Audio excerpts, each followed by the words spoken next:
Dianne, one half of the Real Housewives of Alaska.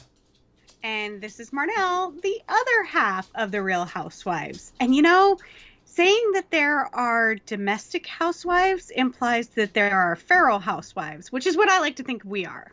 Actually, so I saw a post between Steve and Phil, and I think that Phil was suggesting that perhaps he is wranglers of, I can't remember exactly what. He tagged us on Facebook. Hornets. Oh, yes, we're murder hornets. So We're even more than feral housewives. We're murder hornets. I take that as a compliment. I do too. Murder hornet sounds way cooler than killer bee. Thomas O'Mara actually asked me what happened to the murder hornets, and I was like, they flew to Alaska and froze to death. Because at that point, it was like 4 below at my house. Did you see that in Washington, they actually did find one of their hives, and they're still tracking another? Oh, no, I didn't know they were still tracking another. Yeah, so, they've tried all kinds of stuff. They capture, a murder hornet or a few murder hornets, and they try to put little trackers on them, but they haven't been unsuccessful, or they've been unsuccessful, except that it's like I think they stumbled upon a nest and were able to eradicate it and find the queen. So, but they still think that there is another one in the area. So murder hornets are still a thing. So much of 2020 has been god-awful that the murder hornets have just faded into the background. Right? It's like, we could all die of pandemic. Why are we worried about murder hornets? Right. All right. So we decided to do a movie, not a documentary this week. Although it's a movie based on a true story. Loosely based on a true story. More so than Idiocracy. Okay, fair enough. So we shouldn't be so jovial, and we shouldn't be laughing, because actually our subject matter is fairly serious. Our subject matter is very serious. We're talking about the movie Harriet this week. Right, as in Harriet Tubman. Correct. And that movie was released in 2019. And I have a whole bunch of numbers, but first, give me your rating. So I really liked the movie. I think that it glossed over some parts. We'll talk about that. And it also wasn't entirely historically accurate. So we'll talk about that. I gave it a 4.45 stars. You rated it a lot higher than I did. And I think because I went into it with really high expectations, so I was pretty bummed. I rated it 3 out of 5 childhood head injuries. Ooh. So I went into it with 0 expectation. I hadn't seen that there was a movie about Harriet Tubman until you suggested we do it for the podcast.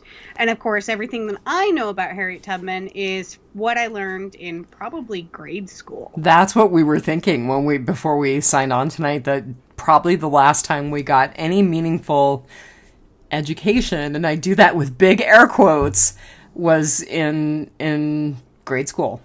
Yeah, I'm serious. It was probably 5th grade Black History Month. Yep. Right, and you had to do a book report. Yep. Yeah. Pretty much. So I said that my recommendation for this movie was go into this with meh expectations. And I would say find a book or a documentary. Right. So. Right. Which I do have to say that a book entitled The Atlantic Slave Trade is actually free on Audible for anyone who wants to go download it. So one of the one of the biographies about Harriet Tubman is also free on Audible. Okay. And it's actually one that was mentioned in that article from A Mighty Girl that I shared on my personal Facebook page, and then I shared it on the Real Housewives Facebook page tonight. It is by a woman named Kate Clifford Larson, and it's called Bound for the Promised Land. So it's actually free, and I started listening to it before we signed on tonight, and I will say that The subject matter is really interesting. The narrator is atrocious. Like, her voice is just kind of grating, but I'm going to put up with it because I actually do want to learn more about Harriet Tubman.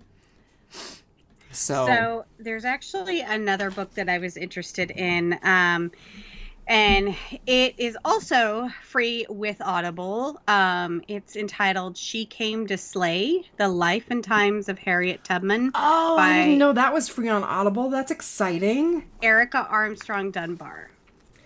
Because I was interested in that. Yep. So I'm going to look for that right now. It says free with your Audible trial. I don't have a trial. I have an Audible account. So mine says included in your Premium Plus membership. I have an Audible account, so I think you have to have an Audible account to get either of these books that we're talking about as part of your Audible account, but there we go. So yeah, I was interested in that one. Like I said, I spent the better part of the last couple of hours after watching the movie going and watching a lot of things on YouTube from like the Smithsonian Institute and History Channel and the Biography Channel and things like that on Harriet Tubman. I didn't exactly watch the drunk history version.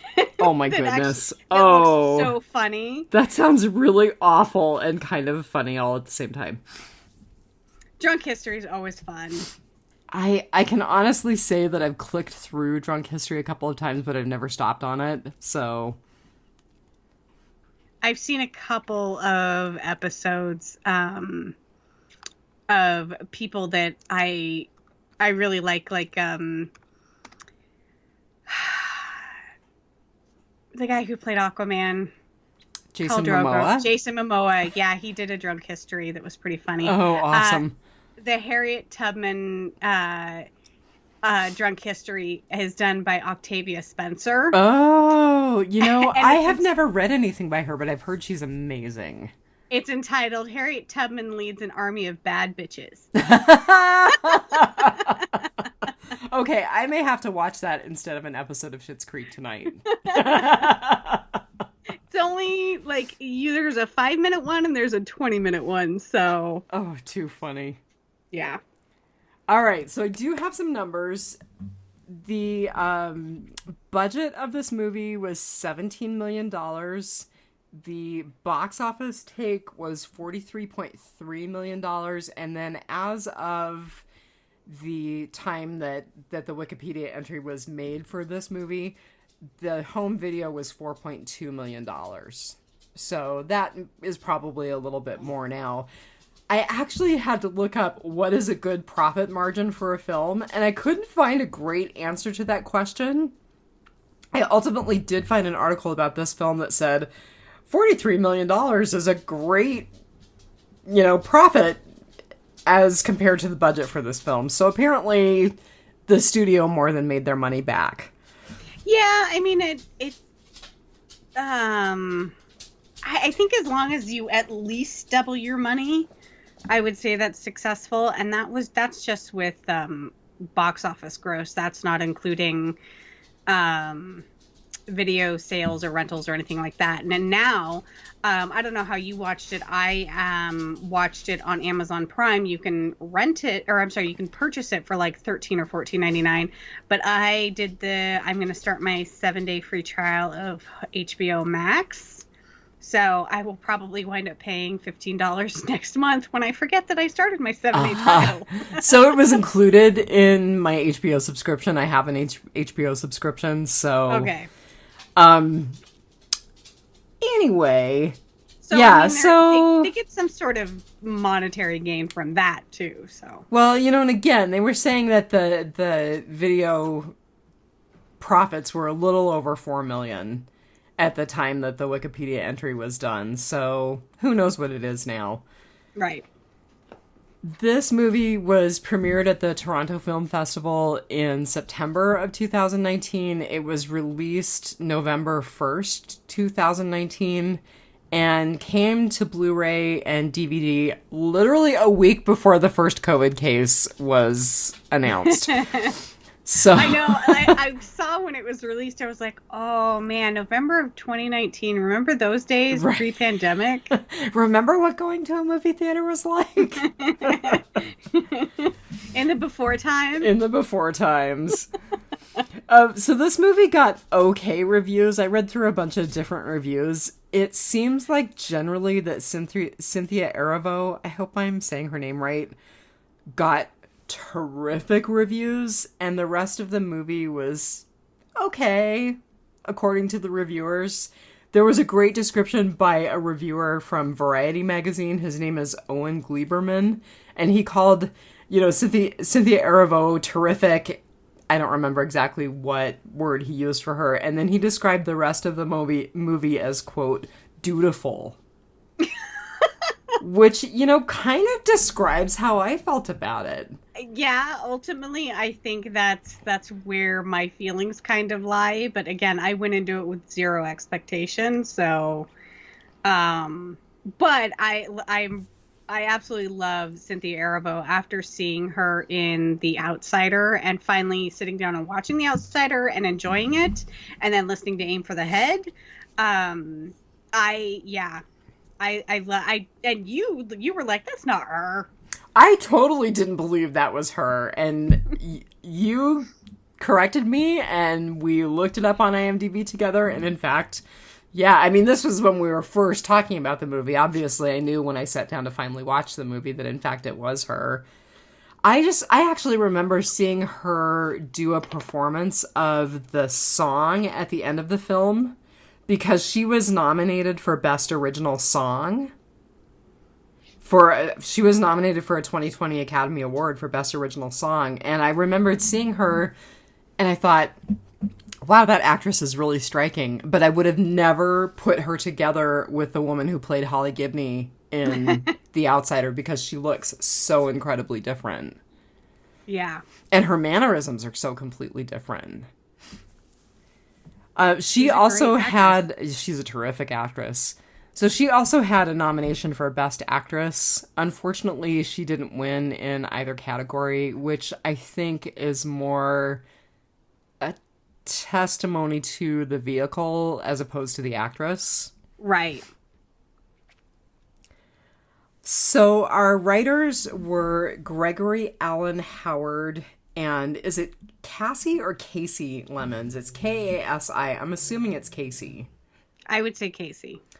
And actually, Gregory Allen Howard was the person who wrote the original story, and then he got a credit with Casey Lemons as like basically a co-writer of the film. So he actually has done a fair amount of interesting stuff. He did Remember the Titans, a movie with Denzel Washington, which was about a story of a football team becoming racially integrated. Sports ball. Right. He does a lot of sports ball stuff, so just hang in there with me. He did a movie about Will Smith in 2000. I wrote down 2001. I don't think that's accurate, because Remember the Titans, I believe, was 2001. Anyway, he did a movie with Will Smith about Muhammad Ali called Ali. He's got a sports ball movie in pre-production. It's called Rise. And it is the story of a janitor who took a middle school basketball team to a state championship.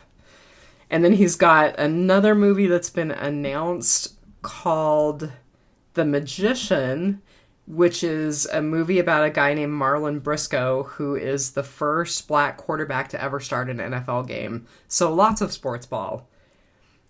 I'm bummed out because he's got a movie called The Night Witches that looks like it was optioned at some point, looks like it was maybe going to be produced at some point, and then there's nothing. And it's actually a movie about the Russian women who flew biplanes in World War II, and the Nazis called them night witches because they were terrified of them because they were so lethal. Wow. And I had just finished a novel, I talked about it a while ago, called The Huntress, in which one of the characters was a night witch. That sounds amazing, and they need to make that. Yes, and I believe, so I have a novel that I haven't read called The Night Witches, and I believe that this movie is probably based on that novel. But again, it looks like it probably got optioned at some point and then they kind of glossed over it. Well, so it has producer credits after Harriet, which came out in 2019. So I'm sure it's probably just COVID. That is very possible. Let's hope so. Let's hope it actually gets made. Yeah. So then Casey Lemons, the director, who also is the other co-author, actually started out as an actress. So she started out in like McDonald's and Levi's commercials. Was in a number of fairly big movies. So she was in School Days, which was a Spike Lee movie. She was in Silence of the Lambs. She was in Vampire's Kiss, which was a Nicolas Cage comedy.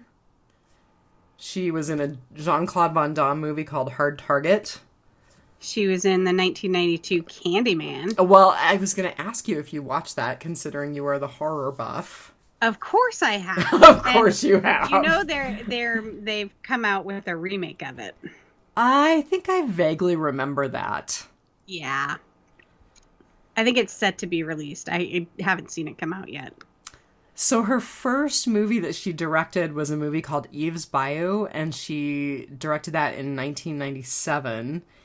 It was a movie with Sam Jackson, and she actually directed another movie several years later with Samuel Jackson called The Caveman's Valentine.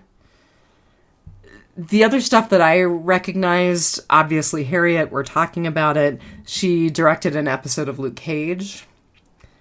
She has a total of 10 director credits. There was a short film that she did before Eve's Bayou, which was actually set in the same world, and it was kind of her first directorial effort to prove that she could direct Eve's Bayou. I feel like I actually have seen Eve's Bayou. Yeah, I feel like I've seen it. It was probably on cable at some point. I'm sure. But it also stars Journey Smollett, who we know from Lovecraft Country. Oh, okay. Yeah. I wondered why I recognized that name. I mean, obviously, I remember Jesse Smollett and the whole racially charged thing that happened. I don't know. Was that a decade ago? Was that a year ago? I don't remember. It was sometime in our recent lifetime, maybe.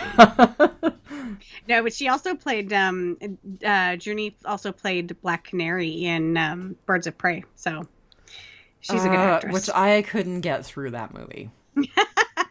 Which bummed me out because I did love Suicide Squad. Yeah. So Casey Lemons also adapted a novel called Fire Shot Up in My Bones into an opera libretto in 2019. Wow, that's a first for me. She wrote it for Terrence Blanchard, who did the soundtrack for this movie. Ah. And it was premiered at the Opera Theater of St. Louis in June of 2019, which I was doing some reading about her, and she actually was born in St. Louis, so that's kind of the connection there. She teaches at NYU's Tisch School of the Arts, and she's married to Vondie Curtis Hall, who is the guy who played Reverend Green in this movie. Oh. Huh. Again, I would like to think that she's probably a great director because she got an amazing performance out of Cynthia Erivo. So I'm hoping that my disappointment in this movie, again, is more a reflection over all of this being kind of a mediocre script. Yeah, we'll get into it. I feel like a lot was glossed over and a lot was left out for such a long movie.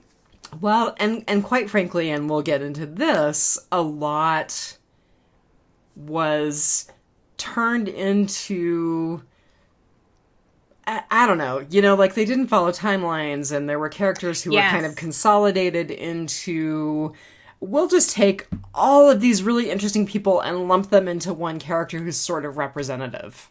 Yeah, and I saw it described in one review as they were a multitude of historical characters were distilled down into a single character in the interest of a focused storytelling.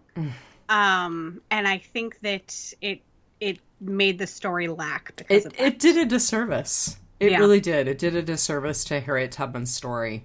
Yeah. Okay. So, we were gonna each pick a Housewives hero. Do you want to go first? Because I've done a lot of talking. Sure, and I did the obvious. I actually did Harriet Tubman as my Housewives hero of the week. And of course, we're actually doing the person, not the actress. Right. I'm correct in assuming that, right? Yes. Okay.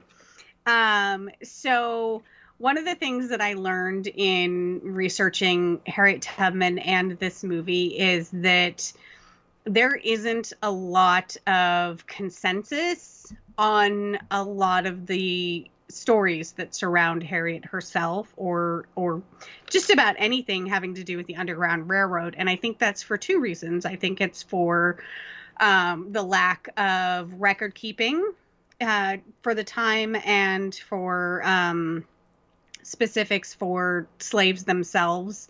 I mean, sure, the ownership, but the exact date of when they were born, you know, people really didn't keep track of that sort of thing.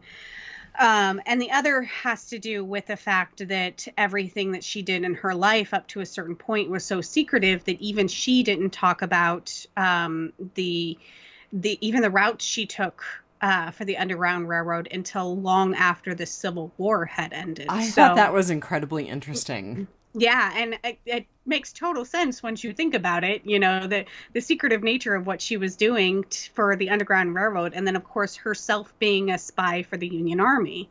So her date of birth has been captured as March 1822, but her gravestone says 1820, and herself said that she was born in 1825.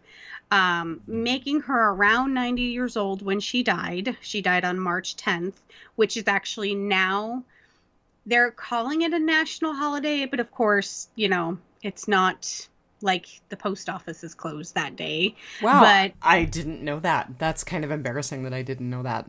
It's actually, it seems to be more of a New York State holiday since her resting place is Albany. So early in life, she was born into a family of 9. Her parents, of course, were slaves, and her grandmother came over. Actually, I'm gonna correct. Well, and maybe I'm just jumping in too early. So her dad was actually freed at some point. At some point, yes. Okay. Yes. Go ahead. And Sorry. actually purchased her mother's freedom right. Thereafter. But so her grandmother actually came over on a slave ship, and her grandfather is unknown, but it is actually rumored that he was a slave owner, that Harriet Tubman's grandfather was a white slave owner. Well, so, and I mean, that would be sadly incredibly common for the time. Right. And so she was actually at age 5 is when she actually started to really work. She was a nursemaid at the age of 5, and there's some, now everything that I talk about Harriet Tubman I have read or heard somewhere, but there are always conflicting accounts. It was told that she didn't like being around white women, And so she actually chose to be a laborer in the field, which comes to actually serve her very well later on in life. Huh, that's super interesting. She actually chose to be, they called him a lumberer, which meant she, split wood and hauled lumber and things like that, which put her into close contact with the sailors that carried the lumber north, for sale to the north. And it was said that she actually got a lot of the information about the Underground Railroad from listening to those free men who worked the boats. That is really interesting. So she also wound up working the fields, and she was hired out, as many slaves around the time were. She was hired out to different other landowners and people who needed laborers. And because of that, she actually started to know the area and the wilderness, and how to directional competency, how to read where the water is going, and if it's north or south, and the stars and things like that. And so that aided her in her journeys across the Underground Railroad, because she never used a compass or a map or anything. So she just sort of had great direction, and she was very aware of her surroundings in the woods, and she was very well versed in just being in the wilderness where there was no road. So so that was super interesting. And of course, in the movie, and if you read anything about her, you find out that at around the age of 12, she was struck in the head by a lead weight. It was actually thrown at somebody else during an argument or an escape attempt by another slave, and it actually struck her and split her head open. And from then on, she had seizures and hypersomnia. And in the movie, this was portrayed more as her visions of the future and speaking with God. And so there's a lot of lore around this whenever you watch anything. But she actually she was raised very, very in a religious household. And although she couldn't read, she knew the Bible very well. And it was said that around this time, when she was hit in the head, that her belief in her faith in God became less about believing the teachings of the Bible and more about the faith of the liberation of people, and that nobody should be owned as slaves, and just more and so she kind of earned the nickname Moses when she was freeing the slaves, because I believe, from everything that I read, this served two purposes. One, obviously, was Moses let my people go. But kind of, watching the movie and reading and watching a bunch of other stuff, you would think that you would want an alias. You wouldn't want to be known as having a ton of family in the area that you are rescuing people. You wouldn't want the people to know that was you, because I would fear that my family would suffer because of that. That actually makes really good sense. Right. And so she was known as Moses and even then that's sort of canonized as part of her lore. They didn't actually believe that Moses was a black person or a former slave, let alone a woman. They actually believed that Moses was a white abolitionist. Because how could, who would have ever thought this 5-foot little free, runaway slave was, wreaking all of this havoc in Maryland, But I also found it super interesting that really early on in life, like I said, she came from a family, she has 8 siblings. I think she's, the 9th. Three of her sisters were sold off very, very early. And when it came time for her brother Moses to be sold off, it was said that her mother fought so hard against her son being sold off, and she actually hid him for a very long time, that her mom kind of won that battle with their owners. I read that too, that the owner actually backed off. Right. And so it said that Harriet Tubman was inspired by her mother's fight to keep her family together. And I thought that it was interesting that it was the brother Moses who was the one that was, you know, the catalyst in all of that. So, right. Did she choose that moniker because of her brother? Probably.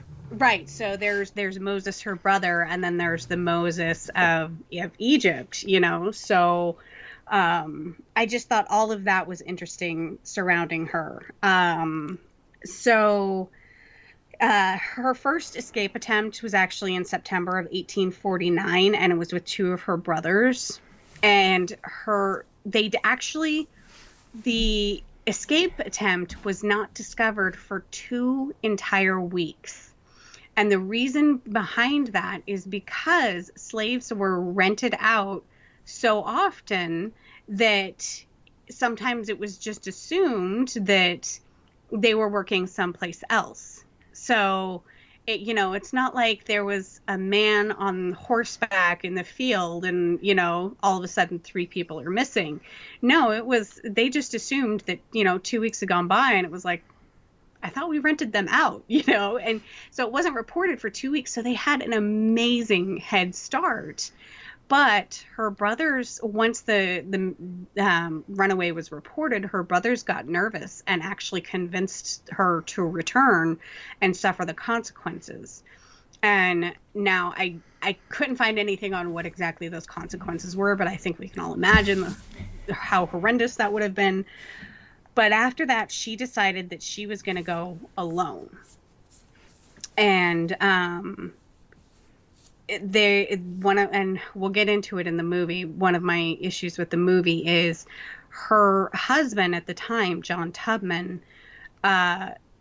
was not as he was portrayed in the movie. He actually tried to convince her not to run away, and he didn't want to go. He was already a free man, and he also threatened to turn her in for really?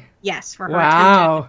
runaway, because it put his freedom in jeopardy. Freedom in jeopardy, yes. So I had not read that. I read that he was, according to the article that I looked at, that he was like, quote, nowhere to be found when she escaped. But I didn't read that he actually threatened to turn her in. That's horrible.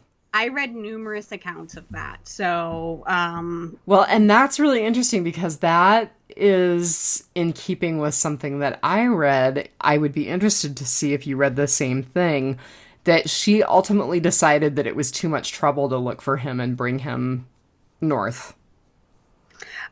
She actually, I read something different. So I mean, that she did ultimately make contact with him and realize that he had remarried. But there was one point at which she was like, it's too much of a bother. Well, one of the things that they kind of did portray in the movie is that she also did not want to put his status as a free man in jeopardy. And so that was one of the reasons why she went alone. But I think if we look back in history, there was one thing that actually said that he said that he thought that she was naive in her escape attempts. And I was like, well, yeah, that's easy for you to say. Right. You're free. Yeah. You're free and you're a dude. Yeah. So, so we kind of all know what happened in the movie. One of the things that I found really, really interesting was I absolutely loved the music in this movie. And you know me, I'm not a religious person. I'm not big into the gospel, but the singing was just amazing. It was, and I'm sorry, Cynthia Erivo has an amazing voice. She does. So one of the things they did portray in the movie, I don't think it came across as well as it should have. That she actually used songs to communicate? Yes. Yeah. Steal Away, Go Down, Moses. I Have Looked Over Jordan, and they said that the song Swing Low, Sweet Chariot was inspired by her. So really? Yeah. Wow, that's super cool. And like I said, everything that I've read somewhere, and I tried to get more than one source, but it is very, very difficult because, as you and I talked about before the podcast, there's no consensus on even how many trips she took. They say she rescued around 70 people. I've heard 70, I've heard 75, and then the big mission she went on with the Army freed 700 or 750. That was what I saw as well, somewhere between 700 and 750. Yeah. So I have a little bit of info about the number of trips and the number of people that she freed with her specific trips as a conductor in the Underground Railroad. Mm-hmm. The person who did her first ever biography, which I believe was published in 1869, mm-hmm. completely exaggerated the story. So the 19 trips and the rescuing 300 people, that came from the woman who wrote her first biography. Ah.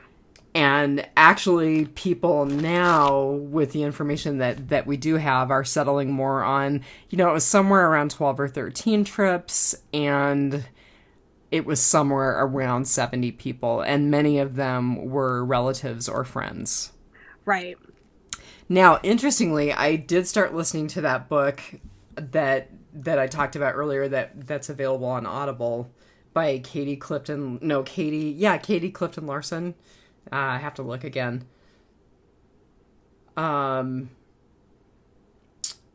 Katie Clifford Larson. So I completely lost my train of thought. How embarrassing. She was saying that Harriet Tubman herself, I remember now, sorry. So much information. And like you, I've read and listened to so much in the last several hours. She actually said that Harriet Tubman herself estimated that she did 8 or 9 trips on the Underground Railroad. So I thought it was really interesting that she underestimated how many trips she had done. So she says one of her famous quotes is, she was a conductor on the Underground Railroad for 8 years and she never lost a passenger. Mm-hmm. Yeah. And so 8 kind of sounds about right because some of the biggest consensus actually surrounds the trips themselves, in that they were usually in the wintertime when the days or the nights were longer and darker and there were less people out and about, and that she tried to leave with her group of rescued slaves on Saturdays because they usually had Sundays off. Right. And the runaway reports were not reported in the paper until Monday. Yes, I saw that too. I thought that was very interesting. Yeah. So, I mean, she was very smart about using all kinds of tricks against the people who she was eluding.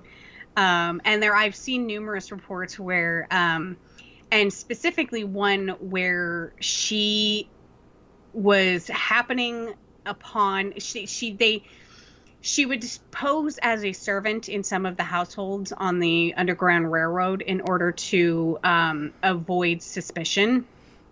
And there was one time where it is said that she was walking and she was happening upon one of her former owners, and she was carrying 2 chickens at the time. I saw this story too. Yes.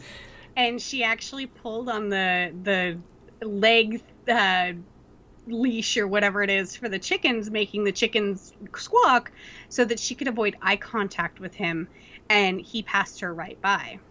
And then, of course, famously not being able to read, she would a lot of times she would pretend to read so that she could avoid eye contact with people, thus avoiding their suspicion. So I just love all the the tricks, like the leaving on Saturday night. That's great. And so for 8 years, so if she made 8 trips, that's once a year.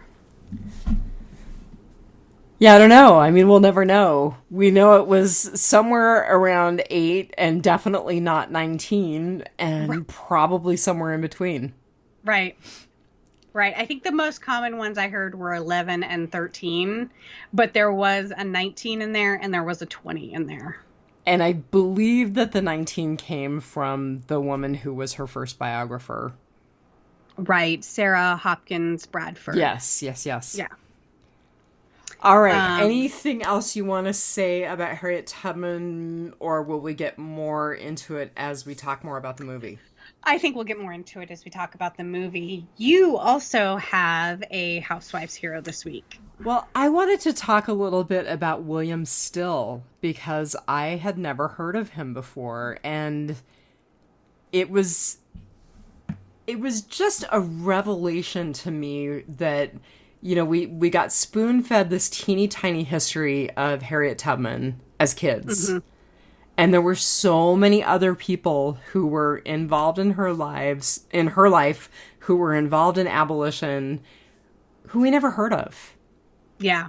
So I thought William Still was really fascinating. So he is the guy that Harriet meets in Pennsylvania, who is, it looks like he's at a printing press when they first meet. Mm-hmm. And he actually did keep a diary of ex-slave stories. Exactly as they show him taking Harriet's history. He's described as an abolitionist. He was also considered a conductor on the Underground Railroad. In fact, he is called the father of the Underground Railroad. And it's believed that he rescued about 800 people. That he actually helped about 800 people escape. He's also described as a businessman, a writer, and a civil rights activist. And he was a successful businessman long after the Civil War. He had money in coal, believe it or not. His records actually were responsible for helping families reunite after they escaped slavery. And his records were published in 1872 as a book called The Underground Railroad Records. And I believe you can still get it. I didn't look specifically for it on Amazon, but I believe that you can still get it and read it. And I read that all of his personal papers were donated by his family, and they are still available to historians today who are doing research. Wow. Mm-hmm. So he was born in New Jersey, and his parents were both former slaves. He was the youngest of 18 children. His 2 oldest brothers were never recovered from slavery in Maryland, but this is really interesting. So he actually met one of those brothers, Peter, when he was working as a clerk for the Pennsylvania Anti-Slavery Society. He was collecting stories, and his brother started telling his story, and he recognized the family history. And he actually, so he found out as his brother Peter was telling his family history that his other brother was whipped to death. So he lost a brother. That one brother was never recovered. But after his brother Peter told him that detail and told him some of the family history, he said, "Would you believe me if I told you I was your brother?" Oh my goodness, that just gave me chills. Mm-hmm. His family still has a family reunion every August. I am guessing they did not have one this year because COVID, but there are 3 prominent members of his family who are part of this family reunion still. A composer named William Grant Still, a woman who plays in the WNBA named Valerie Still, and an NFL defensive tight end named Art Still. Okay, so with there's a tidbit that'll come up a little later about Harriet Tubman's family, and now I'm also wondering about William Still's family, if any of them have done a like a 23andMe or the genealogy tests, you know. Oh, genetic testing? I'm sure they have. Yes. I'm sure they have. If they've found anybody. I wouldn't be surprised, just because, you know, people's genetic histories are getting uploaded all the time and all sorts of things are getting discovered. So I wouldn't be surprised. I'll be interested to hear your tidbit about Harriet Tubman, because I didn't know that. So you can get William Still's book free on Audible. Oh, awesome. The Underground Railroad Records, narrating the hardships, hairbreadth escapes, and death struggles of slaves in their efforts for freedom. So that is one of the things that really hit me. I've got one more thing to say about William Still, but I want to say this before I forget it. You know, it made me realize... So first of all, I don't think we got decent history. I mean, I don't know about you, but the history lessons that I got in middle school and high school were 1776, oh, it was glorious, oh, the Civil War, and we freed all the slaves, and World War II, and bye. You know, and I shouldn't be facetious, because what really hit me while I was watching this movie and doing all of this reading was we didn't get any kind of adequate understanding as young people about what slavery was, what the Civil War was, how horrific. I mean, can you imagine an entire people enslaved because of the color of their skin? I can't even fathom it. So I've mentioned on some of our podcasts previously that I took a cruise to the Caribbean, and I went to multiple places, and I think it was in Curacao is where the slave museum that I went to was, because it was basically the port of entry for the southern United States and from Europe. And so they have a replica slave ship. They have a lot of artifacts. There was a number of horrific implementations of torture. There were, pictures of slaves and slave quarters and plantations and things like that. Just, everything you'd imagine. And in a 1 to 2 hour tour of this museum, I learned more history in 1 to 2 hours than I did my entire school in. Okay, that's completely criminal. Yeah. Yeah. And I will tell you that I tear up thinking about it just now. Like the things that I saw in that museum, and the seriousness of just it was horrific. It is completely criminal that is not part of history that we all learn. Yeah.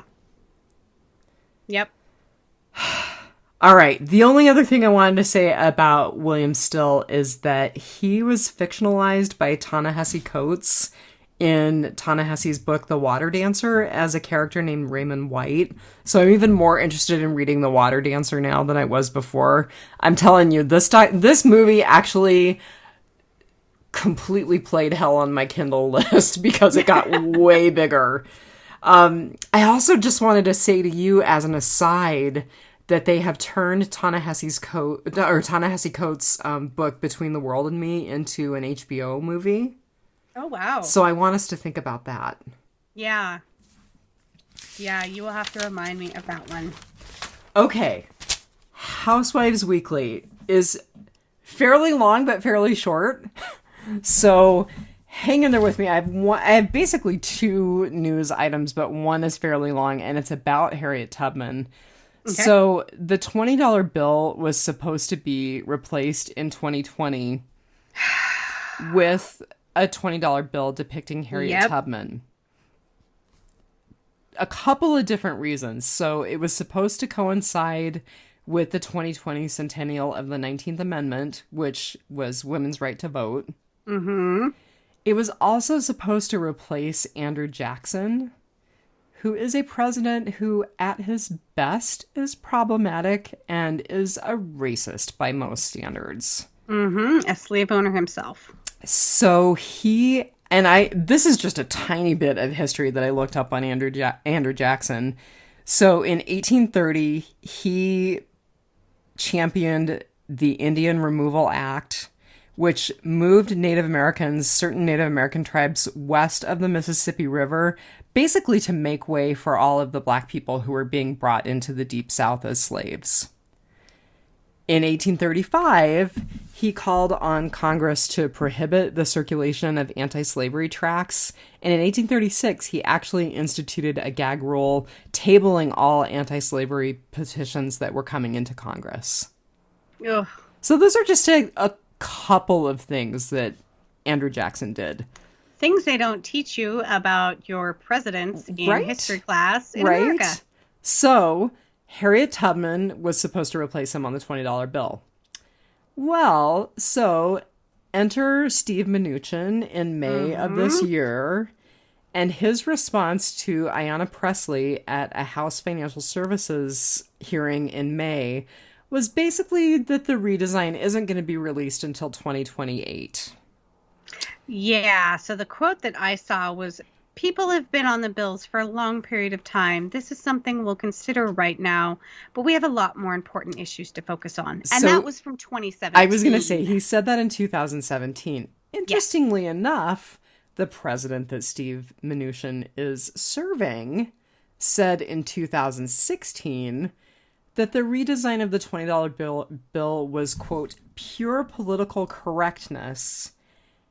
And he proposed putting Harriet Tubman on the $2 bill. So how much of that was racism and how much of that was sexism? I'm not really sure, but I think it was probably a pretty hefty helping of both. Well, if I thought that he could do math, I would say that was a play on that they were considered like 1/10 of a human being. So, but he can't do math, so I don't think that. But that's very insulting. Yeah, no, I mean, I really honestly think that it was an opportunity for him to insult women and blacks at the same time. Yep. So, it'll be interesting to see.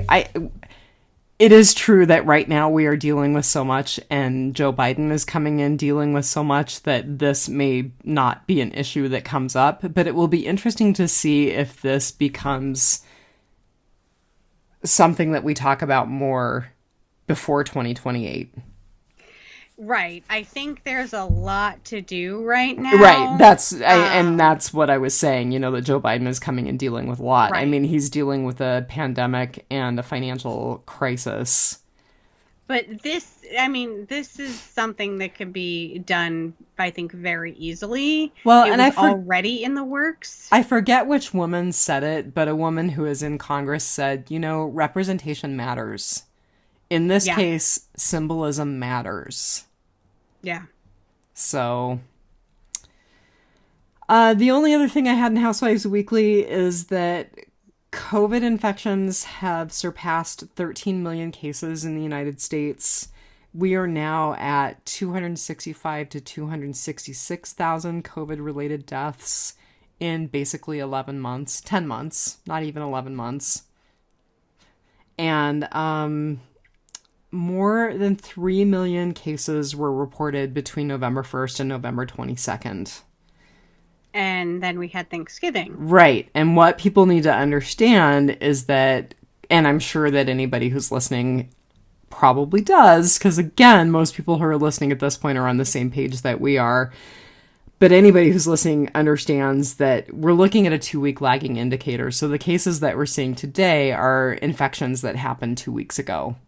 Mm-hmm. So we'll start seeing cases from Thanksgiving in about 10 days. Yeah. So be careful out there. Because I really do think it's going to get more grim. I got Instacart delivery tonight, and I don't make them walk up my driveway or onto my porch because we have neglected to shovel or de-ice anything. So I don't want the delivery person to break their neck. But when I go out to meet the Instacart driver, I still wear the Instacart driver's wearing a mask, and I am wearing a mask. And we're outside, and we meet for like 4 seconds for him to hand me the bags. Like, right. Be careful. Yeah, please be careful. Completely not in Housewives Weekly, some Housewives housekeeping stuff completely unrelated to Harriet Tubman or anything serious. I have to say, I am in love with Schitt's Creek. I have binged basically like 3.5 seasons in the last 3 days. And I will also say that I started listening to Chris Hardwick's interview on ID10T, which I hate that name of his new podcast, but whatever. Actually, it's a very, very old podcast. He's had ID10T for years. Well, I loathe it. It's a really dumb name. But anyway, You get it, though, right? Well, it's idiot. Yeah, okay, thank you. Yeah. But he released an interview with Carl Urban from The Boys this week, and I'm probably halfway through it, and it's really pretty darn good. I didn't realize that Carl Urban played Éomer in The Lord of the Rings. I don't think I did either. Girl, if you go back and look at some of those pictures, you would not recognize him. Huh. So he plays Éowyn's brother. Interesting. Yeah. Yeah. Anyway, those are my 2, like, chatty, completely unrelated, completely not serious things in housekeeping. So I have one thing for Housewives Weekly. Okay. So as of a couple of weeks ago, they are doing an archaeological dig for Harriet Tubman's childhood home. Oh, cool. Yeah, so like cool and terrible all at the same time. So they are actually unearthing Ben Ross's cabin. So there's quite a bit in the news about that. Of course, it's in Dorchester. And they're basically, it is literally an archaeological dig. They're sifting through a swamp to find the pieces of her childhood home. Wow. But it's an important part of history that they would like to preserve. So I thought that was interesting that that's actually just happening as of a couple of weeks ago. So it's the Maryland Department of Transportation's SHA Chief Archaeologist Julie Shiblitsky. Yeah. Very interesting. Yeah. So interesting timing that we're now doing this. Right. Well, and interesting timing, and I shared this on our Facebook page and I mentioned it when we were talking about books. So I follow A Mighty Girl, which is a Facebook page that's dedicated to talking about women's achievements and highlighting books that especially you can educate young women with, but also they will talk about books for adults as well. And 2 nights ago, maybe 3 nights ago, they shared a picture of Harriet Tubman and a description of a bunch of books about Harriet Tubman. So I thought that was interesting timing. Yeah. You tagged me in it somewhere on Facebook. I did. And I did share it on our Facebook page as well. Yeah. So it's 1 day ago on Mighty Girl. I I don't really have anything else in our very lengthy lead up to actually talking about the movie. Do you? I don't, no. Okay, why don't you hit me with your summer or your good? So my summer was just seeing the sort of young life of Harriet Tubman. We always see her, the matronly old pictures of her, and knowing the story, hearing the story, or at least some of the story that we get taught, and then seeing these pictures of her when she's, later in life, you don't get the same feeling you do as when you see her as a young woman in the movies. She's in her 20s, her mid to late 20s in this movie, and it's just not usually a portrayal that we usually see. Mm-hmm. And I think the only other portrayal of her, and I don't actually remember seeing the movie, but Cicely Tyson portrayed her in a TV movie. So that is a book that landed on my Kindle list because I think it's a book called A Woman Called Moses. Mm-hmm. That they made into a movie with Cicely Tyson, and the book was quite controversial because it portrayed her as drinking and swearing and being a sexual human being, and no one had thought of Harriet Tubman as a complex person. Right. And I absolutely love that because I'm sure that's exactly how she was. She did so much on her own, and she defied all of these norms at the time for women, let alone black women, let alone black women who were former slaves in the South, Right. And she carried a gun all the time, and she had no problem, with using it. It doesn't sound like she ever actually did, but it sounds like there was more than one person she threatened with it. Not just for, like, the people who were pursuing her, but people that she was conducting on the Underground Railroad. I mean, right. She basically was like, look, you can either move ahead or you can die. Yeah. But you can't hold us back. Well, and she was also afraid of them being captured and, being tortured into, telling the people pursuing her, the slave owners, where they were, where they had been, who they are, Mm-hmm. So it was completely in the interest of everyone's safety. So, I loved seeing her portrayed as a younger woman, and kind of and I realized, of course, that a lot of it was fictionalized, but her interaction with Marie, I think, who, interestingly enough, I looked her up. They don't know the first name of the woman who owned the boarding house, but there mm-hmm. was a woman by the last name of Buchanan who owned a boarding house in Philadelphia. Right.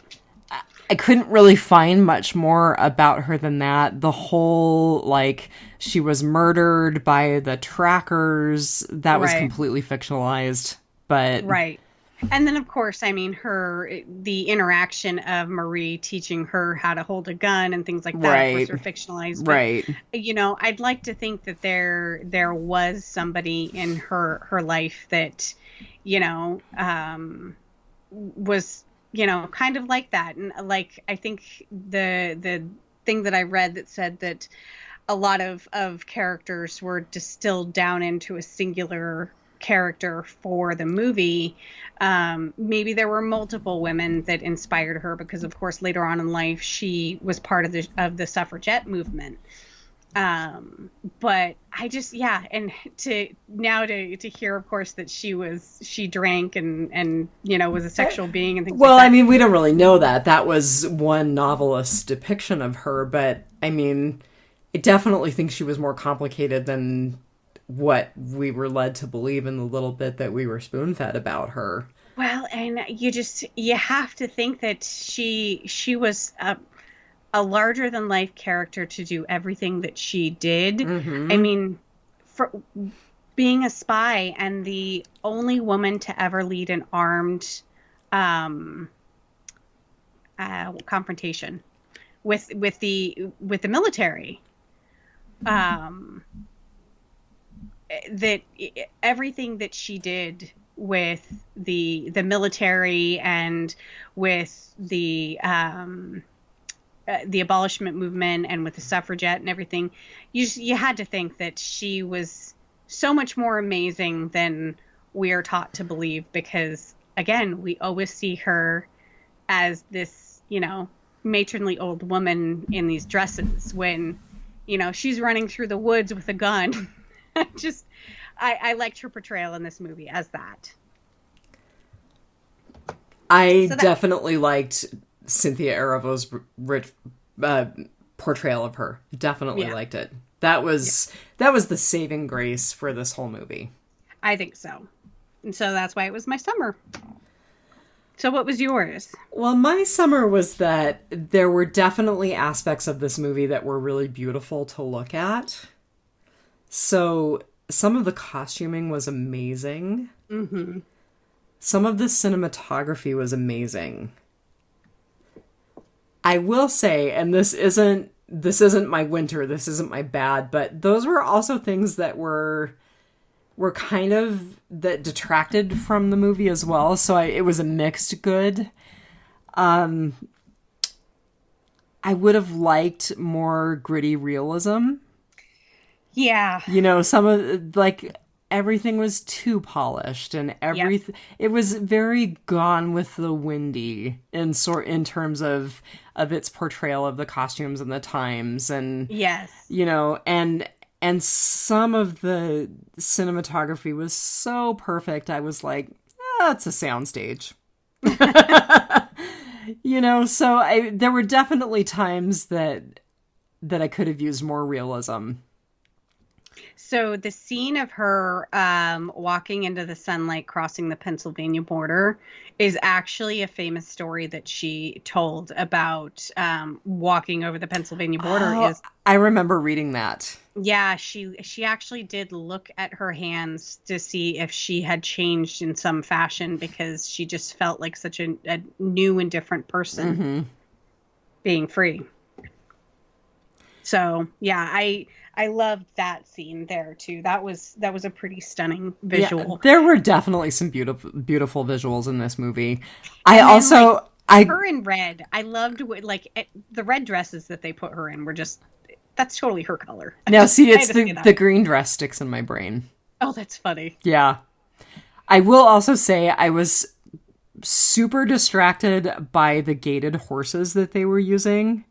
So those horses had a specific gait, and if I were a more experienced horsewoman, I would be able to look at those horses and tell you what special breed they are. One of them may have been a Tennessee Walker. I'm not convinced they weren't like a foxtrotter or something like that, but those horses were beautiful gaited horses. Yeah, the horse that she stole from her former, from Gideon. Mm-hmm. Yeah, that was a gorgeous horse. Yeah, so they were wonderful to watch. I was very distracted by the horses. All right, what was your winter? So I said that we would get into it. The whimsical portrayal of her husband, John. Okay. So we talked about that they had kind of fussed with the timeline. From what I could find out, the time that she actually went back for John was not her first trip back. It was actually her third trip back. It's because the first couple of times she went back, she actually didn't go back to Dorchester. She didn't go back to her home, which, I mean, I thought it was amazing that she went back at all, other than, she wanted to rescue her family and friends. To go back to a place that you would be recognized would just be terrifying, But it was actually her third attempt. So in the movie, it seemed like only a month or two had passed since since she had escaped and come back. And I was like, really? He remarried in that time? But no, it was actually a couple of years. And he did think that she was dead. But he had discouraged her. And like I said, he had actually threatened to turn her in when she talked about running away because he, one, he didn't want her to run away. And two, he thought it would threaten his own freedom. So John actually wound up marrying another woman named Caroline. And Tubman first prepared to storm the house to make a scene when she found out that he had remarried and wouldn't come back with her. But then decided it was not worth the trouble. Suppressing her anger, she found some enslaved people who wanted to escape and led them to Philadelphia. And in the movie, we see that there's a trip of she takes back 11 slaves.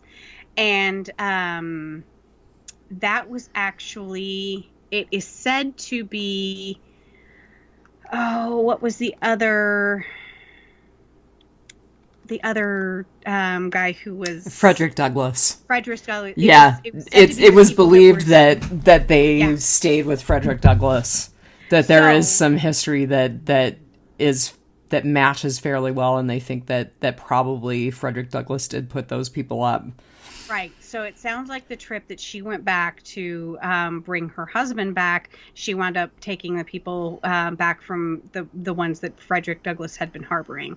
But John and Caroline raised a family together until he was killed 16 years later in a roadside argument with a white man named Robert Vincent. So that's what became of her husband, John. But yeah, I'm not entirely convinced that it was the great love story that the movie attempted to portray it as. He did not attempt to run away with her. He was staunchly against running away with her. So, he actually, I think he had actually received word that she'd arrived safe and was living in Philadelphia. And he still remarried. I mean, you can't really blame him. He didn't expect her to come back, but still, I think the movie glossed over a lot of that. They made it a lot more whimsical than it really should have been, and they didn't need to do that. I don't see any reason why they needed to do that. So I was just kind of annoyed to learn that, because I was annoyed at him in the movie, and then when I found out that he was even worse in real life, I was like, hey, there was no reason to make him some great figure in this movie. So that was my bad. That was my winter. Well, that plays very much into mine, because I wrote down that this movie was no better than it had to be. Oh, so, yeah. I really felt like Cynthia Erivo and Harriet Tubman, both as the actress and as the real human being, deserved a lot better. Yeah. This was a totally romanticized version of the story. So there was no Gideon. Gideon was a totally made-up character. Mm-hmm. Details like her dive into the river where she said, that she would have death or freedom, didn't happen. She was known to say that later in life, but yeah, that was a totally fictionalized She didn't jump into the river. No. Yeah. They didn't adhere to and there was no reason not to adhere to the timeline. So she escaped slavery in 1849. The Fugitive Slave Act was passed in 1850. Mm-hmm. They made it seem like it was several years after her escape, after she had already led multiple groups through the Underground Railroad. They almost made it seem like it was partially her fault as Moses. Right. That the Fugitive Slave Act was passed. Yeah. They didn't need to do that. Her story is interesting enough and dramatic enough that they could have been much closer to accurate details and told us a good story. Well, and I think it was even more dramatic than the movie because the majority of her time on the Underground Railroad was actually her going all the way to Canada, not just to Pennsylvania. Right. The majority of her trips was taking people, not just 100 miles, but 1,000 miles. Right, because she conducted people until 1860. Mm-hmm.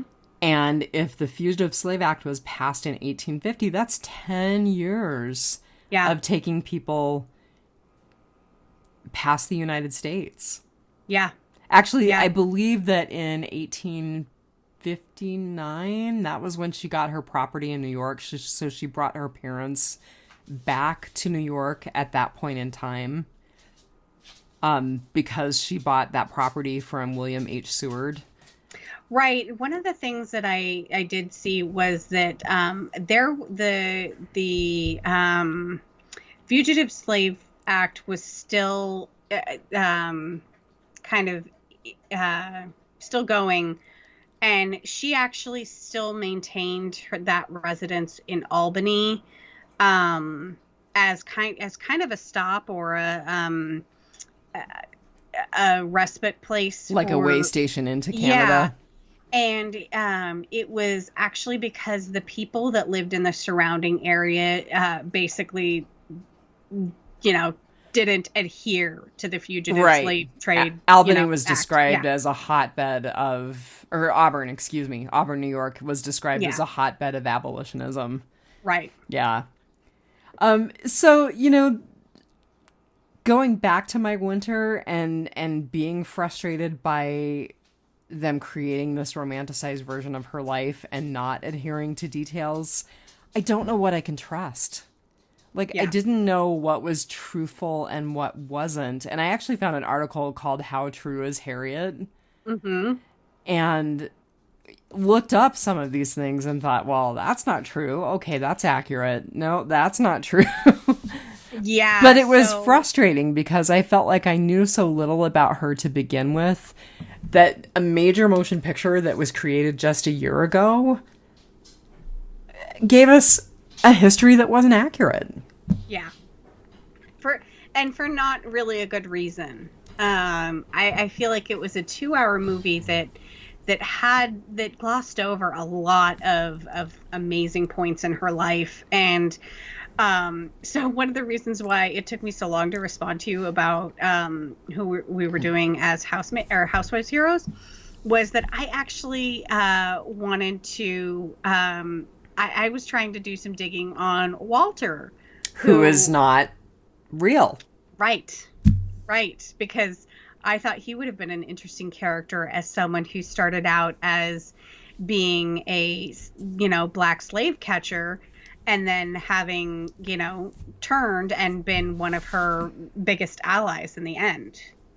So, and the stuff that I read said that, a lot of these people were probably from a mishmash of other, historical figures, but that there was no actual proof of him or, the other slave catcher. I can't remember the name of the character. Yeah, he had a funny name. It was longer or something like that. Yeah. I can there are lots of movies that do that kind of shorthand where they will take one person and have that one character be representative of several people from a person's life. I get that, but to do that with multiple characters and to take all of those liberties with timelines and with histories, why? Yeah. Like the whole dramatization of Marie Buchanan being killed. That wasn't necessary. No. I don't know. I'm really frustrated. Because this had the potential to be a great movie, and it was just an okay movie. It did. Yeah. Okay, what was your road construction? So you're bad. Actually, your winter goes kind of straight into my road construction in that we've talked about that they have glossed over a lot in her life, and we flash forward to her being in the army, and we skipped over a ton of, she was a nurse, she was a cook, she was a spy, and all the work that she did helping the Union Army on the ground, because she knew the areas so well, and she knew kind of the land and like how to kind of get through those marshy swamp areas and things like that. And the work that she did getting to know the slaves in South Carolina and getting them to report back, or even the freemen in South Carolina, getting them to report back about where they're not landmines, they're in the water. It's what actually got them to the steamboats that we see them rowing out from in that one scene. They had actually avoided all of the mines in the river based on her intel that she received. Wow, that's really cool. Yeah, and so, I mean, we skipped over so many interesting things in her life that I'm just like, What we're both really saying is that we wanted a good documentary about Harriet Tubman. Right. And then, of course, all of the amazing things she did when she, quote unquote, retired. I mean, she, went on to care for the elderly and fight for women's rights. And, she donated much of her time and her money and things like that. And she remarried, and they adopted a child. And she remarried somebody 20 years her junior. Right. You go, girl. There we go with that whole complicated human thing again. Right?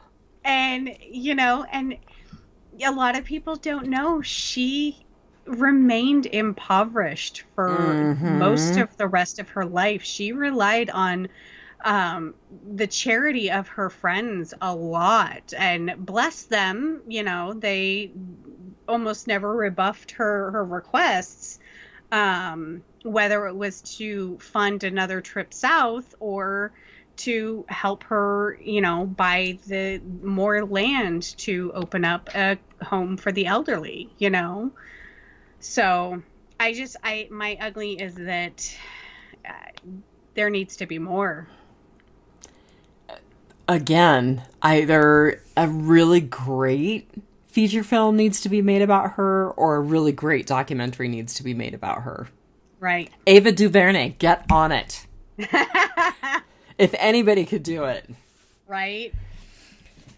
So what was your road construction? Well, my road construction was actually kind of a good thing, and it is that it made me so much more curious about the real Harriet Tubman.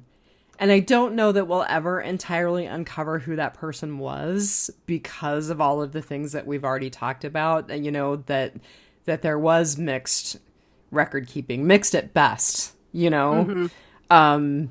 that Harriet herself didn't necessarily tell us the truth about her life because she was protecting other people, because maybe in her mind it was 8 or 9 trips and it was actually 12. I mean, it just made me really curious. So I did talk about that book already, Bound for the Promised Land, which is the one by Katie Clifford Larson.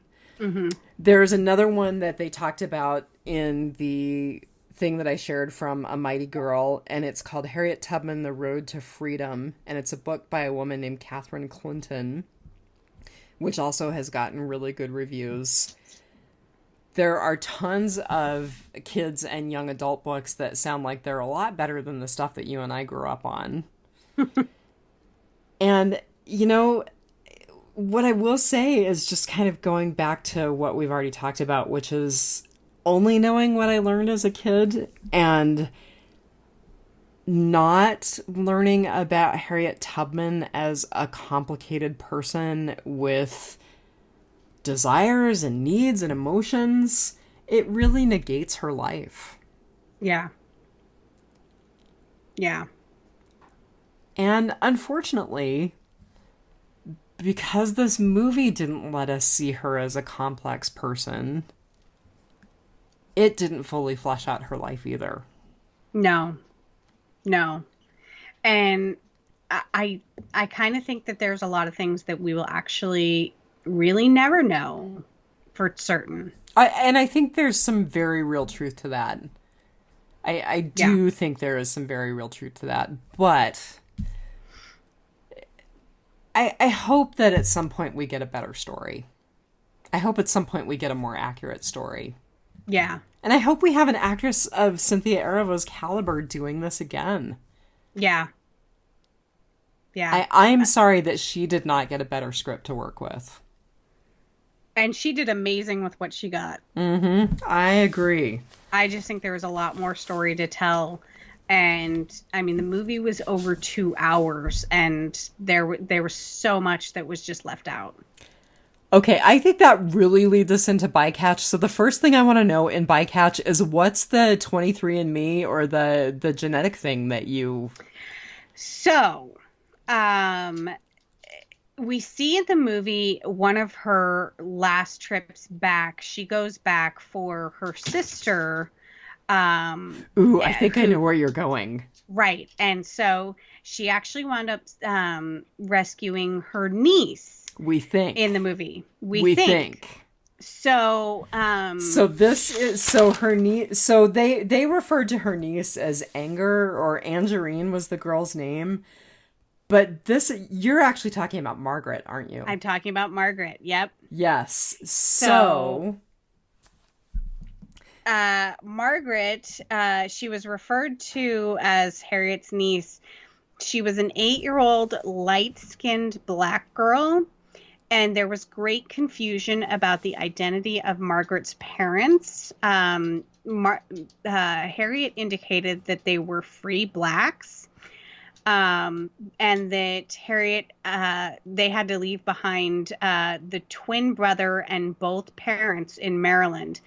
Years later, Margaret's daughter Alice called Tubman's actions selfish, saying that she had taken a child from a sheltered, good home to a place where there was nobody to care for her. Alice describes it as a kidnapping. However, I think one of the authors that you have been talking about talked about the possibility of Margaret actually being Harriet's daughter. So 2 of her biographers talked about the possibility of Margaret being her daughter, and Katie Clifford Larson is one of them. Right. And apparently she had, quote, a strong physical resemblance to Harriet. And a close relationship. So what's the genetic thing? Do you have a genetic thing? No, I don't. Oh, okay. Okay. So I'm just wondering if Alice would ever agree to doing a genealogy test. Well, I think the problem is a genetic test. The problem is that we don't have Harriet Tubman's DNA. No, we would probably have one of her relatives. Because, of course, she never had any biological children. As far as we know. As far as we know. She, her and her second husband adopted a daughter. But I would imagine that, I would imagine that Harriet's DNA is out there somewhere. The woman had brain surgery in Boston close to the end of her life. But they weren't preserving pieces of gray matter at that point. Right. So, but there's things that, in her home that... honestly, we would probably have to exhume her body, and this far out from her death, I don't know that we would get any genetic material. Yeah, I don't know. And I don't know that Alice is still alive. I'm also thinking that there has to be like a great-great-grandniece out there somewhere, like she came from siblings of 9, 3 of whom I don't think were ever recovered. And then the daughter, or I'm sorry, the sister that she actually went Rachel. back for in the movie, I think in real life that was portrayed in the movie, that was portrayed as the one she went back for last. And that sister had actually died before she got back. And but she didn't know that. No, she didn't. But so, I mean, she wasn't able to find all of her relatives, but I would imagine that there are some still out there. Well, and I don't know enough, and I'm going to be completely honest about this, about DNA, about genetic testing. I don't know enough to tell you whether they would be able to get DNA from a remote descendant and DNA from Alice and be able to tell you exactly what the relationship was. Yeah. I don't know. I'm sure, yeah, I'm probably the closest I could get is a female family relative, you know? Right. And I mean, if they're already saying that she's the niece. Margaret was the niece, I don't know that they're going to be able to tell us more than that. It's an interesting thought. Right. And it made me wonder, where was this kid being hidden? If the kid was only 8, she was rescued in 1859, so that would have put her, somewhere around 1850, 1851, her birth. And Harriet left Maryland in 1849. I mean, the time frame doesn't quite match up. I don't know. It's very interesting, but of course, I mean, there's a... Right, she could have been 10. She could have been 11. She could have been 7. We don't really know. We don't even know when Harriet herself was born within 5 years. So right, yeah, I thought that was just so interesting that there was a possibility that she went back, that she did have a child, her daughter. Mm-hmm. Yeah, and I mean, if the timing is that close, it would almost make me think that one of the reasons why she ran is because, she was postpartum, I don't know. Yeah.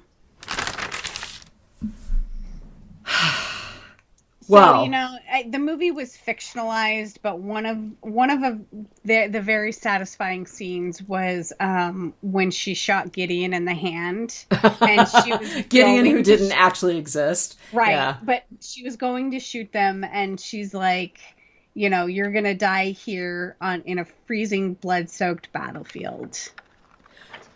And so at that point I didn't know that Gideon was fictionalized, and I thought, oh, wow, she had a vision and she foretold this guy's death right in the Civil War. My brain totally went there. Of course. And then to find out that he was fictionalized was just very disappointing. Although, in a way, it was kind of satisfying too, because he was a horrible person. He was. Like, he kept basically referring to her as a pig. I mean, even on the scene when he was trying to talk her off the bridge, he was treating her like a wild animal he was trying to calm.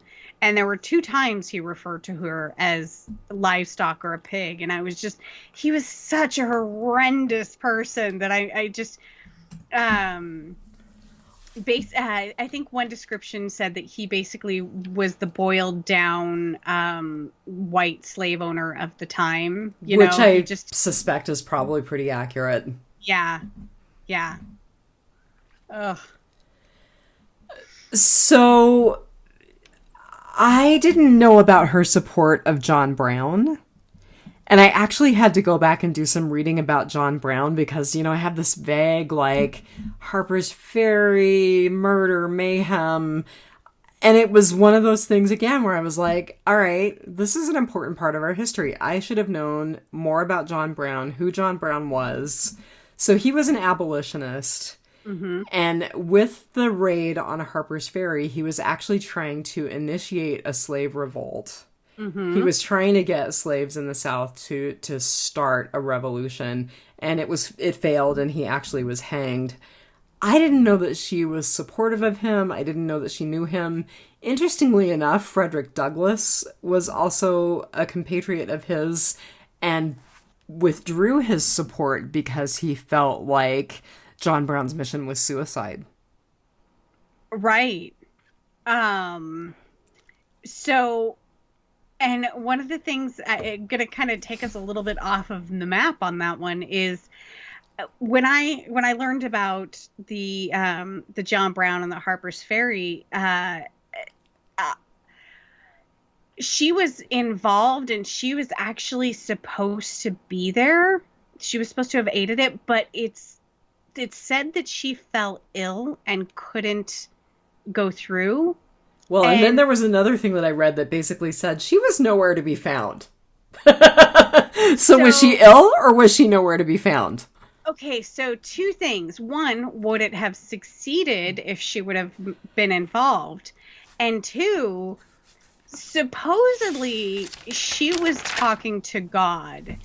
And she was basically on a divine mission to do all of this. And she had his protection and all of this stuff. And so she had made all of these missions back and forth and not gotten caught. She had been exposed to smallpox during the war. She'd cared for people with smallpox and didn't get infected with smallpox. Her second husband died of tuberculosis and she didn't get tuberculosis. And like, I'm just like, she was like she was blessed by God. And like, then I'm like, oh, she fell ill during this thing. Oh, well, they were caught. Maybe her illness was brought on by God to keep her from going so she wouldn't get caught. Like, So I have a what if answer for you. Okay. So Terry Bisson wrote a novel called Fire on the Mountain, which is now on my Kindle. And it is what would have happened if the raid on Harper's Ferry had been successful. Oh, that's amazing. So I will let you know. Because apparently in this novel, Harriet Tubman is there and part of a successful raid on Harper's Ferry. Oh, that's very cool. I am always into like alternate universe history, you know. Well, there you go. And actually, this is part of my bycatch, so I'm going to share this too. So I read a novel back in 2016 called Underground Airlines, and it's a much darker alternate history. So it is what the U.S. would look like if the Civil War had never happened. And instead of the Underground Railroad, it's the Underground Airlines. Huh. That kind of reminds me of like The Man in the High Castle, which I still need to watch season 2. Mm-hmm. Interesting. So, Underground Airlines, I can definitely tell you, was a great novel. Totally worth reading. You'll listen to it. And I'll let you know about Fire on the Mountain. Okay. So I wanted to talk a little bit about William Henry Seward. So the senator from Auburn, New York, who sold property to Harriet Tubman is also the William Henry Seward of Seward's Folly, the Alaska Purchase. I was wondering. I hadn't got a chance to look it up. Yes. So I just thought that was very interesting that there was that connection. That is very cool. You know, so you and I had you kind of talked about how, I mean, we always have to come at this from a white female perspective. Right. And that, I mean, I watch stuff like this and I'm like, I would hope that I would have been one of the people on the Underground Railroad, that I would have still been the me I am today and been like, all of you people owning humans is horrible. What are you thinking? You know? I don't know. You know, I think about the social strata within which we were raised, and I don't think we would have known any better. I don't think we would have been enlightened. I mean, come on. There are people that we are related to who are still racist.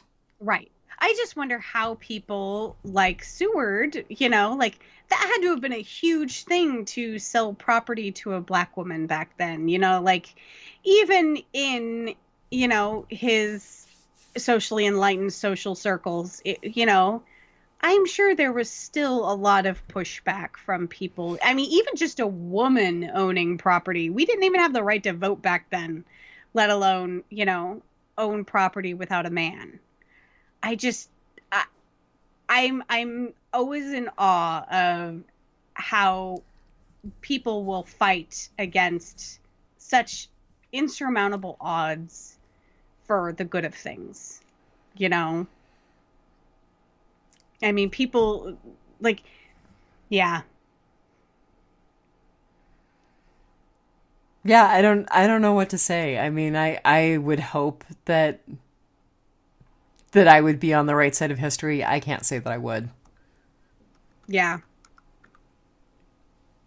But yeah, when learning that she had purchased the property from William Seward, and to find out now find out it's the same Seward that, Alaska. I just I mean, it was so amazing to me to find out that she had purchased property. Like, I didn't think that was a thing back then. Like, God, into the 1950s, women were still, going by their husband's name, Mrs. John Smith. Good Lord, there are still women who do that. In the 1970s, a woman still couldn't get a credit card in her own name. Yep. I mean, just yeah. I mean, this things. goes back to something that you said earlier, which is not only did Harriet Tubman do incredible things as a woman, but as a black woman who was a runaway slave. Yeah. Her history, her trajectory, her achievements, incredible. And all this, and she never learned to read. Right. That's just amazing. It's pretty crazy. She founded schools for the education of black men, freed slaves, because she knew the value of education, and she actually never learned to read herself. And all of the things she accomplished, not only, the things we saw in the movie, but everything that she did afterwards, the suffragette movement, her work with her church, her work with, elderly and infirmed African Americans. Yeah. So that is profound and heartbreaking. I think about the person that she was and the incredible things that she achieved, and I wonder what else would have been changed by her life if she had been able to do something as simple as read. Yeah. Well, this is much simpler. This is in my bycatch, but I didn't know her name was Minty or Araminta. I didn't. And like for the first significant portion of the movie, I was like, why do they keep calling her Minty? And I also found out in my reading, and you probably did too, that she did not actually take Harriet Tubman as her escaped slave name, that she took that name well before her escape. Yeah. People still called her Minty, but she was already going by Harriet Tubman. And I noticed that the only person in the movie who the character did not correct was her mother. Oh, I did not notice that. Yeah, her mother called her Minty when she rescued her parents, and she did not correct her mother. Huh. Now, speaking of her parents, so I remembered this detail from the history that you and I got as kids. Her dad actually did blindfold himself so that he could honestly say that he had not looked on any of his children. Oh, that's funny. I remembered hearing that, and I did find that in my article, How True is Harriet, that in fact was true. Interesting. I wondered about that. Mm-hmm. And I didn't know this, but her dad was actually also a conductor on the Underground Railroad. I did not realize that either. Yeah, and I don't think they did a good job depicting that in the movie.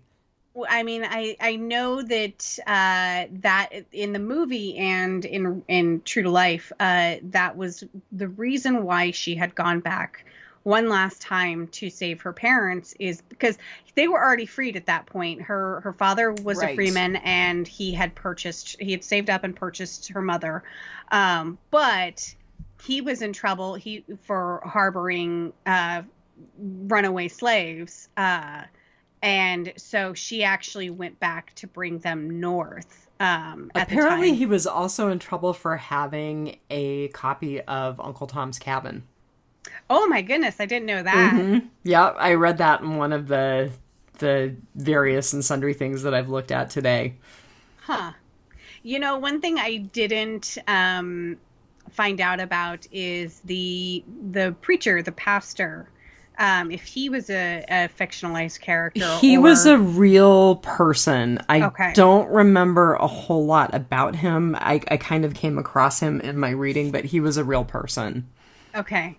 Because, when in the movie, when she was told to go see him, and she was, kind of like, well, he preaches obedience. I thought, what better cover? Mm-hmm. Of course, be the person, that they would least expect. I'm looking through my list of what was true. Let's see. The imminent arrest of Ross, her dad, and the arrest of Reverend Samuel Green, another real person, were real events. Green was actually, it was actually Green, not her dad. Green was also actually arrested for possessing a copy of Uncle Tom's Cabin, which was illegal abolitionist literature. So it was not her dad. It was the Reverend who was in trouble for having a copy of Uncle Tom's Cabin. Okay, that makes sense. I would imagine that the Reverend would be the one that would know how to read. I was going to say, because he was probably literate. Yeah. Yep. So not about Harriet Tubman, but about the movie. The casting of Cynthia Erivo was actually controversial in the movie. Really? Did you read that? Well, I read that this movie had multiple incarnations, and I forget who was being considered early on. I want to say Viola Davis was being considered at one point. So the reason why it was controversial is because Cynthia is English. Oh. And there was controversy about casting the all-American character of Harriet Tubman with an English actress. And I'm like, all-American? She, Harriet Tubman was not American by choice. Thank you very much. Right. And Harriet Tubman was not recognized as a full American citizen in most of America for most of her life. Right. Well, I won't say most of her life, for the first half of her life. So they think that Harriet Tubman was Asante, which is, and they only think that because of some of her physical characteristics. It's part of an Akan, AKAN ethnic group that are native to the Asante region of modern day Ghana. Twi, TWI, is spoken by over 9 million Asante people in the first or second language. So, yeah. Now, that would be some genetic history that would be interesting that you could totally do with her family's descendants. Right. They could trace back to what area of Africa her family originated from. Right. But yeah, I just thought that was ridiculous that the casting of Cynthia was so controversial because she wasn't all-American enough. Too funny. I'm trying to see if there is anything else. I mean, I basically wrote down like all of the observations that kind of came up for me while I was watching, and I think we've covered a fair portion of it. They do think that she probably had temporal lobe epilepsy as a result of the head injury that she sustained. And she did have lifelong seizures, narcolepsy, headaches, horrible headaches. And that was why she underwent that brain surgery. So it was to try to relieve the headaches. And apparently she did get some relief with whatever was done. So she became deeply religious when she started having those visions. Well, and I mean, they portrayed it in the movie, and it's talked about that, she believed she was having conversations with God. Right. And she became intensely religious after her head injury. Yeah. And they think that it was probably some manifestation of her epilepsy from her head injury. Right. Now, do I completely discount that she could potentially have been having some sort of legit spiritual experience? I'm not going to discount that at all. I think that there are really complicated things that you and I don't understand. Yeah. And one of the things that I watched or read alluded to all of the things that I had mentioned earlier about how she learned to work outside and survive, in the woods and things like that from the jobs that she did when she was farmed out for work. And somehow maybe that tied into these quote unquote fits that she would have, in that it kind of gave her sort of an extrasensory perception of things, because a lot of the accounts of her when she was leading people to freedom said that she would actually consult her visions, and like she would decide to go in a different direction. We did see that. I was going to say, and they actually showed that very briefly in the movie, where she was like, no, we're going left. Yeah. And so that seems like something that was talked about that actually happened during her trips, is that sometimes it was almost like she'd get a feeling and she'd go in a different direction, and she was never caught. She never lost anybody. So, who's to say? But, maybe everything that she had been through, along with whatever was going on in her injured brain, gave her some sort of extrasensory perception of danger. I don't know. Me either. So she underwent that brain surgery without anesthesia. Yes, I read that too, that she basically bit on a bullet. Because that was what she saw soldiers do during the Civil War. She was in her late 60s when she went through that surgery. Mm-hmm. Oh, my God. So I just want to say a couple more things, and then we should probably wrap it up.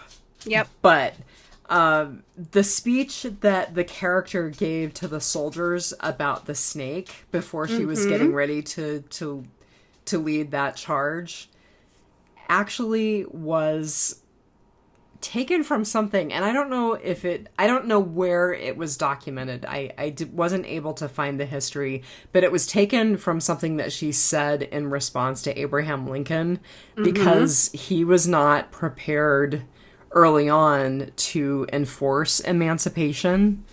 And so she actually said the whole thing about the snake coming back and biting you again to Abraham Lincoln.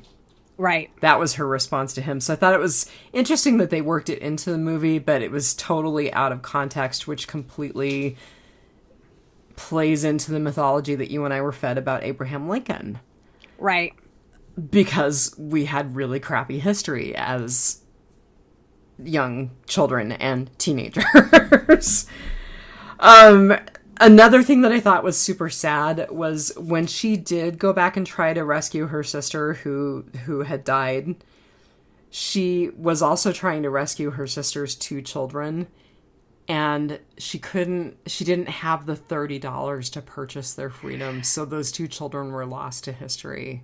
Yes. Yes. I did read that. Okay, I just wanted to say very quickly about the Kanbahe River raid.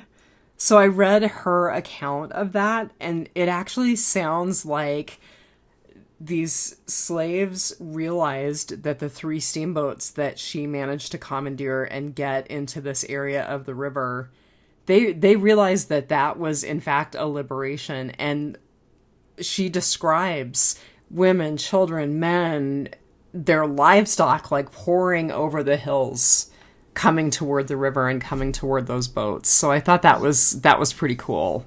Yeah. So I think that word kind of was spread beforehand that this raid was going to happen, and so people were kind of prepared for it.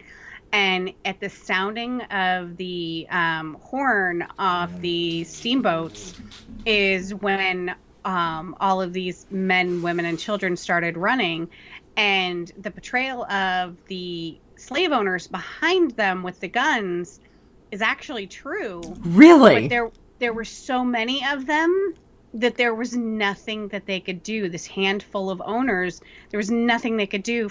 700 to 750 slaves running away from them, and then having an army, army boats pointing guns back at them. There was nothing that they could do. That's cool. Yeah. And she does still have the distinction of being one of just a handful of women who have led an armed assault in the army. Yes. Armed assault. I think I was saying conflict earlier, but yes. Yeah. And, she had to fight very, very hard for a veteran's pension, and she eventually got it. Before that, she got a pension based on her second husband's service. She got a pension of $12. And she also got a lump sum because of the delayed pension. And then there was a legislator that actually wrote legislation specifically to recognize her service. It was signed by McKinley in 1899. And it didn't pass. There was a piece that did pass in 1899. Right. And so in 1899, she was able to get her own veteran's pension, which was an additional $8, making her total benefit every month $20. Right. And which I don't know in 1899 what $20 was like. I don't know. I think they said it was the equivalent of $250 a month. That's not very much money. No, it's not.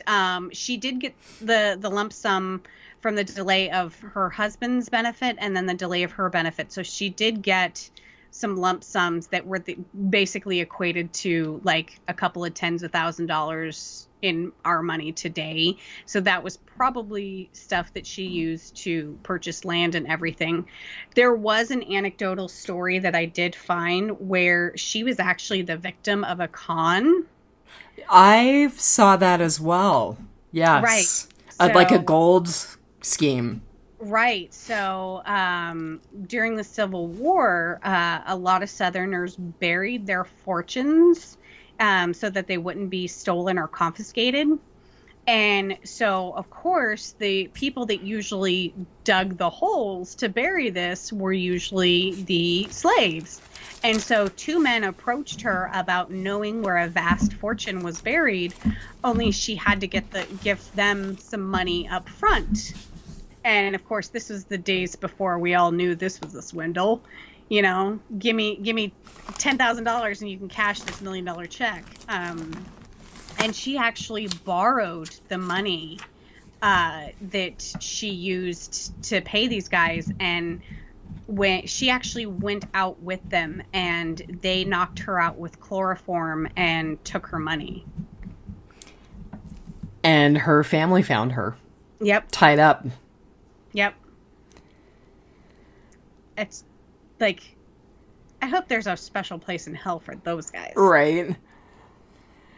Well, I don't think I have anything else. I mean, I could go on and on and on because even what we don't know, what we do know about Harriet Tubman is really cool. Right. Right. I wish there was a more certain history of her. But so the book Underground Airlines is also free with your Audible subscription. Oh, so we are not sponsored by Audible, but just in case you want to listen to some of these really cool books we've talked about, it might be worth getting an Audible subscription if you don't have one. All right. Do you have anything else you want to say about Harriet the movie, Harriet the person? I don't. I think we've covered a lot more than the movie did. We have talked a lot. I do have a little bit of feedback from people who are listening to Housewives. Oh, cool. So Trish Murphy, who knows us from Biters, said, "Loving you two all over again. Great work," which made me really happy to see you, Trish. Thank you very much for that piece of feedback. And then we actually had feedback from, I think, someone who's probably associated with the Satanic Temple. So a fellow named Fritz Lang said, "Hi, just listened to your episode on Hail Satan. The author you mentioned is Jesper Peterson. He wrote The Invention of Satanism, in case you still couldn't find the title. He also did a podcast with Lucian several years ago, and the podcast is called Modern Satanism, and the episode is episode number 9. Ooh. Which I meant to listen to and have not listened to yet, so that is definitely on my agenda for this last week that I have off before I go back to work. And then Fritz also said, and since you talked about false memories and the Satanic Panic, in case you don't know about this yet, we have a whole campaign about it. So if you go to grayfaction.org, that is affiliated with the Satanic Temple, and it's specific to Satanic Panic. Oh, interesting. And I believe it's about it's about manufactured memory. So well, the Invention of Satanism is not on Audible yet. It's on my Kindle. Yes, you can get it on Kindle for $24. Yeah. So you know what's funny is you can actually do some gig work for Amazon, and you can actually read books for their audiobooks in your spare time and earn money. Really? Yeah, I don't know if there's a requirement about not having a screechy, annoying voice, but yeah, if you are interested in immortalizing yourself on an audiobook, you can do that for Amazon. That would be awesome. I'm just putting that out there because you know me and reading books, I prefer to listen to them. So if somebody could go read The Invention of Satanism and record it for Audible, that would be great. Maybe I need to make that my life's work. Oh. Well, I don't think... Oh, go ahead. That was awesome. Thank you for the feedback, everyone. Yes. I'm so glad to hear that a few people are listening. Yes. And I'm super happy that there are people from TST who are listening. That's really exciting. Yes, and if anybody has any recommendations of movies or documentaries they would like us to review. And Oh, go ahead. I think the next one that we're going to do is a Robert Reich movie. Oh, we are going to do that. Okay. Yeah, I'm good with that. So. Maybe. And then I really need to reach out to some of our possible guests and see what their time frames look like. Yeah. Yep. All right. Well, watch out for those weirdos out there. We are the weirdos, mister. Have a good week, everybody. Have a good week. Bye. Bye. Hope you realize, take your